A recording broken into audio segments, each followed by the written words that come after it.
Pizza Crazy Forest. Es gibt Brennnessel, Holunder, Klee.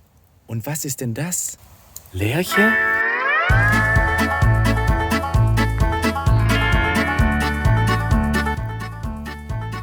Ein Stück Baum auf eine Pizza?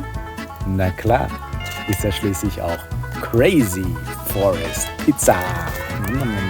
Let's go. So, erstmal noch kurz die Brennnessel vorkochen, sonst pieksen die nachher auf der Pizza. Und los geht's.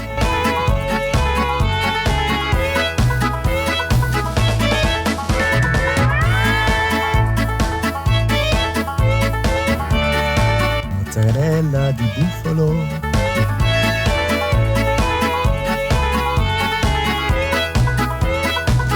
Und jetzt crazy, ein Stück Baum.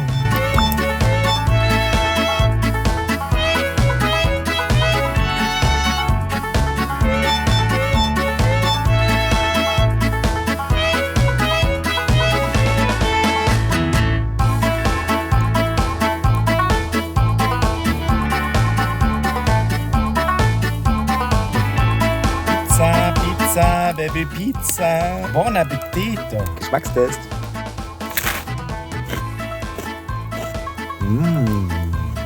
Crazy, sage ich euch. Crazy. Wer hat Lust, mit mir mal in den Wald zu gehen? Guten Appetit, Freunde. Macht's gut.